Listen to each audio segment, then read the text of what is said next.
As a designer and TV host for the last 18 years, I've helped people achieve the home of their dreams. With so many of us rethinking how we live right now, I wanted to help bring real-life solutions to people who are ready to transform their homes with simple, easy-to-achieve solutions. This is In the Room with John Gidding. So this week we're designing for Jill. Jill has the perfect log cabin with a perfect attic space, and she needs some help. My name's Jill, and I'm the owner of the Woodhouse Muskoka, a Scandinavian log cabin in Severn, Ontario. We have a 150 square foot loft space that our guests love using, but we need some help redesigning it. The drop-down staircase to the loft is a unique feature, but its placement in the middle of the floor is dangerous and a poor use of space. The low slanted ceilings make arranging furniture a challenge, and the small window just doesn't provide enough natural light. We want to make the loft space a more functional experience for our guests. We have a couple ideas of how we think we can elevate this space. Number 1, add some built-in storage. 2, increase the amount of natural light. And 3, move the entranceway from the middle of the floor to the side of the room. The challenge is clear. We have the kind of space that's hard to get to. And you can see there's a trap door that opens up into a very cool attic space, but the attic only has a small window, and because of the pitched ceilings, doesn't have full wall height on either side of the room to be able to put full-scale furniture. Jill has some solutions already in mind. One of them is to completely move the staircase leading up to the center of the room. She thinks that one of the solutions might be to add a ladder to one of the adjacent walls and cut through the guardrail so that you're actually coming into the attic space from the side. I like this idea. However, I don't love it. What I don't like about it is that ladders are really difficult to navigate, especially if you're holding anything. If you've got a drink or a board game or anything at all, suddenly it becomes a really difficult thing to navigate up a ladder. Now, if we're looking at the space, you can see that the entrance comes right into the middle of the space. And one of the things Jill said is she doesn't want to put a guardrail around this because it would be completely in the way, right in the middle of the room. I agree. However, there's more than one way to skin a cat, and what if, instead of a guardrail, we turned this chasm, this hole in the middle of the floor, into a piece of furniture that works with the function of the room and also somehow, magically, which I'm about to show you, allows for access into that room. As we look at this plan here, two things occur to me. One, the hole in the middle of the floor is really impeding the usage of this room. If we wanted this to be a proper yoga studio, we probably would want that out. But even if we didn't get rid of the hole, there's actually plenty of room here for yoga mats. And what that tells me is we don't want heavy, full-scale furniture here. What Jill has done is put a sofa into the nook right here with a coffee table in front of it. And that works well, but only for this corner of the room. The circulation space that's left over in front of the coffee table is so little that we can't actually put any kind of chairs here. So this becomes a one-sided sofa experience. That's why I'm thinking we keep this hole in the ground, turn it into a coffee table itself. That way we don't need to bring a coffee table up there. We're using this as the coffee table, and now we can stack either side of this coffee table with seating. And then we can use this little nook for storage. By centrally locating this coffee table and then putting seating all around it, this becomes a perfect game room. It also takes advantage of the highest ceilinged portion of the room. By putting floor cushions around this coffee table, you keep the seating low, you get out of the way of the ceiling, and it just feels cozy right off the bat. Okay, so the first thing I want to show here is the section. This is a section which is a cut through Jill's house. The ground below, I don't know exactly what the floor-to-floor height is, but I'm assuming it's about 7.5, 8 feet as a standard. Now, whatever that height is, what I want to do is break that up into 10 equal segments and create a skip-stop staircase from the second floor up to the attic floor. Now, a skip-stop staircase is also known as an alternating tread staircase. And what it is instead of one full-width step followed by yet another full-width step, each step is actually positioned just for the left or the right foot. So you take one step up with your right foot and then a higher step up with your left, and there's nothing in between here. What that does is it gives the foot space to move between steps, and you can actually cram a lot more rise and run in terms of a staircase when you're doing a skip-stop stair system. What you need to know is the floor-to-floor height and what the height of each of those steps is going to be, and then on each side you're going to have double the height.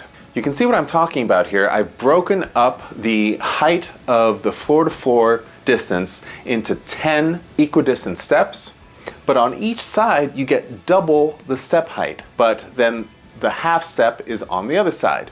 This is actually a remarkably comfortable staircase method. Now, it takes a little bit of calculation. You're going to have to build it custom yourself because it's specifically made just for your space. What I like about this solution also is it gives this corner of the house purpose. Currently, you've got a small table there with a few decorative items, which works well, but this works even better because you still have the storage that you asked for. You asked for built-in storage up in the attic. I'm taking it one floor lower. Because these steps go all the way in, there's actually quite a lot of room underneath them for book storage, maybe games. Board games would be a great thing to keep here. On the way up to the attic, you can grab 1 or 2 games. Once we've got the skip-stop stair system going up into the attic, we have to turn the hole in the floor of the attic into something that works for the space. And my idea is to turn it into a coffee table.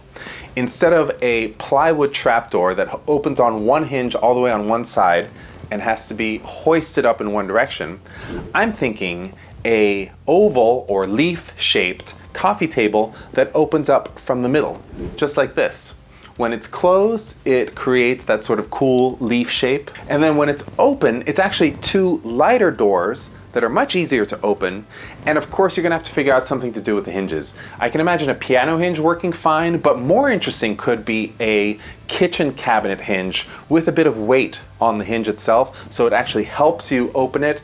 And when it shuts down, it holds it shut. Then, once you're in the space, you close the leaf table, you've got a coffee table perfectly situated in the center of the room, and now you can start furnishing all around it. Now you'll notice I'm rendering the coffee table in blue. Why? Because I want this to be translucent. I think this would be great in plexiglass. You can have plexiglass laser cut off-site and delivered to you, or you can actually do the work yourself depending on how handy you are, but it's an easy enough material to find, very versatile. And what it'll allow is for this hole in the ground to be a skylight for the skip-stop stair system that's below it. So the hallway beneath gets more light, and upstairs it feels like a design element. Another reason why plexiglass would be great, by the way, is if somebody is up there and they're using that coffee table for a game or they've got a drink on it, you'll be able to see it from through the glass and tell them to move it before opening it up. The rug is a big problem for this room because this is one coffee table that's not moving anywhere. You have to slip a rug around it. One solution which I've drawn here might be to buy a natural fiber rug and using heavy-duty shears, cut a U-shape out of it so that it fits around the coffee table. You'd have to hem the edges too. You can do that with an iron-on hem fabric, or you can purchase multiple area rugs and layer them on top of one another because this is exactly that kind of attic space. There's this question of what to do in this space right here. I've drawn a big brown square, and that represents a relatively cool, perfectly sized console that I found that would fit here. I found this beautiful buffet on Mooey. It would fit perfectly into your space. The height is right, the width is right, the length is right. What's going to be difficult is the weight. You're going to have to push this all the way up that aperture in the floor, and you're going to need to have a few friends help you do it. One of Jill's suggestions is spot on, which is to replace the small window on one wall with a much larger triangular shaped window that fills in basically one whole side of the wall. I think that would be such a hot look, and it would give you enough space to inset within the triangle an operable rectangular window so that you can let air into the room as well. I think the skip-stop stair is a great solution for you. It's going to take a little bit of custom work. I hope you've got a carpenter friend, Jill, because they're going to have to really slam their head against this problem. But the solution isn't that difficult. You take the floor-to-floor height, you divide it by 10. I'm assuming 10. If your floor-to-floor height is any more than 8 feet, 8.5, maybe 9, you might have 11 stairs. But it's basically the same calculation, divided into however many steps are going to fit best, and voila. Don't get me wrong, this is not the most comfortable staircase to go up, but in the options that are presented to us here, whether it's a pull-down ladder or a ladder up a wall, this is going to feel very comfortable. And then as far as decorating it is concerned, I would go all Nordic all the way. Go with geometric, bold patterns in the cushions. Get inspiration online. There's so much out there. Keep the color scheme minimal so that there's a sense of cohesion as soon as you go up.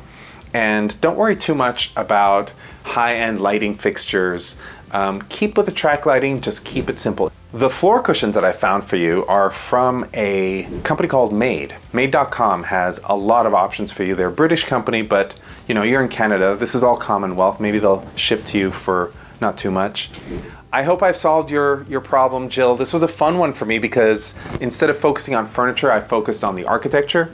But I think that's what this solution is all about. Instead of removing this guardrail right here and having a ladder come up that wall, which so few people are going to use, now you've got, a triple function skylight, ladder, storage space that maintains the heart of that room, which is having everybody gather around the center and enjoy it. If you've got a home makeover project you need help with or a room you'd like to reimagine, drop us a DM at SHLTR on Instagram and tell us your story. And don't forget to subscribe to our YouTube so you don't miss a new episode.